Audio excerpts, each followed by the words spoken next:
আসসালামু আলাইকুম। প্রতিদিনের মতো আজকেও আরেকটি রেসিপি নিয়ে চলে আসলাম।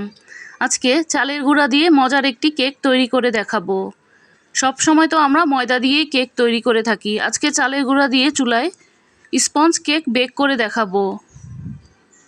এজন্য একটি বাটিতে আমি 3টি ডিম ভেঙে নেব।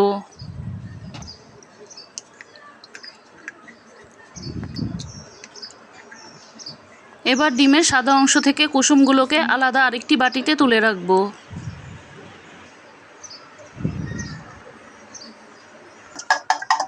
এবার একটি হ্যান্ড উইক্স দিয়ে আমি ডিমের সাদা অংশটাকে ফোম করে নেব।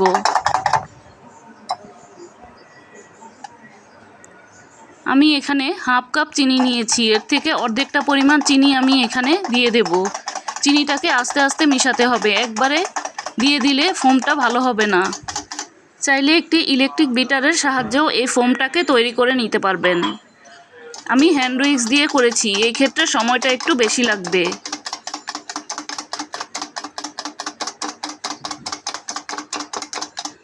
ডিমের ফোমটা এখন তৈরি, দেখতেই পাচ্ছেন কতটা সুন্দর হয়েছে। এবার আলাদা করা কুসুমগুলোর সাথে 2 চিমটি পরিমাণ লবণ দিয়ে দেব।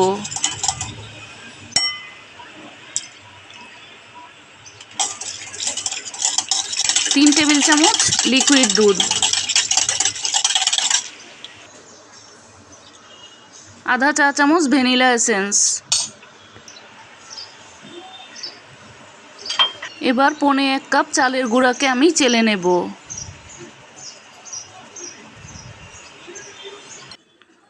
চেলে নেওয়া হয়ে গেলে আমি এখানে 2 টেবিল চামচ গুঁড়া দুধ দিয়ে দেব। গুঁড়া দুধটাকেও চালনি দিয়ে চেলে নেব। এবার আধা চা চামচ বেকিং পাউডার,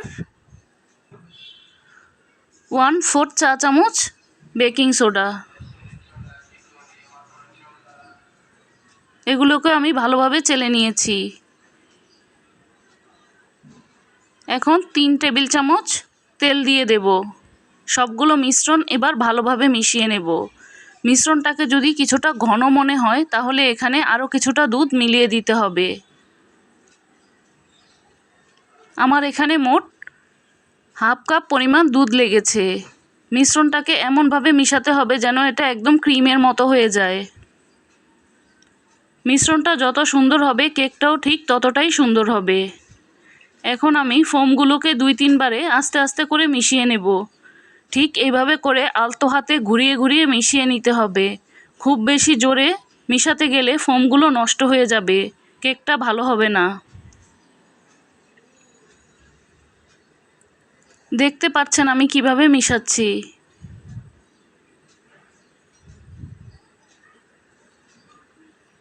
এভাবে ঘুরিয়ে ঘুরিয়ে পুরাটা ফোমই আমি মিশিয়ে নেব। এখন আমার কেকের মিশ্রণটা তৈরি। কেকের মিশ্রণটা দেখতে ঠিক এই রকম হয়েছে।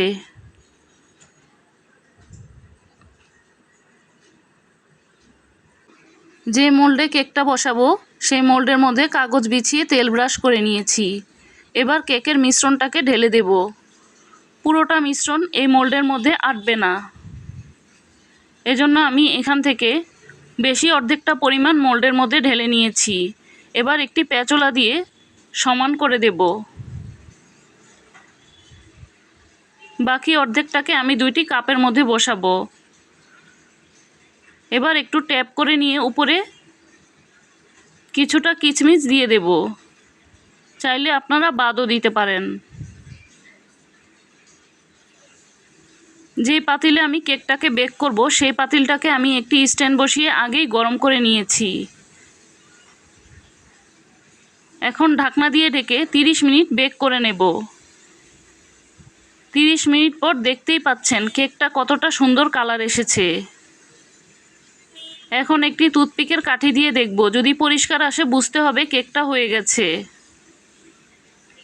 আমি এই 2টা কাপ কেক আর একটা পাউন্ড কেক তৈরি করেছি এই মিশ্রণটা দিয়ে। কতটা স্পঞ্জি হয়েছে দেখতেই পাচ্ছেন।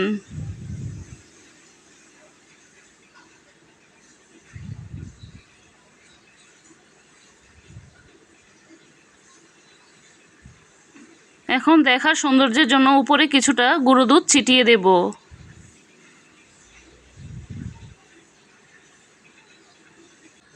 কেকটাকে আমি এখন কেটে দেখাচ্ছি, কতটা স্পঞ্জি হচ্ছে দেখতেই পাচ্ছেন। কাটার সময় একদম মিলিয়ে যাচ্ছে। চালের গুঁড়া দিয়েও যে এত সুন্দর কেক তৈরি করা যায়, তৈরি না করলে বুঝতে পারবেন না। চাইলে এই রেসিপি ফলো করে চালের গুঁড়া দিয়ে স্পঞ্জ কেকটি চুলায় বেক করে তৈরি করে দেখতে পারেন। কতটা সুন্দর হয়েছে আমি একটি ভেঙে দেখাচ্ছি। আবারও দেখা হবে নতুন কোনো রেসিপি নিয়ে। সে পর্যন্ত ভালো থাকবেন, সুস্থ থাকবেন। আল্লাহ হাফেজ।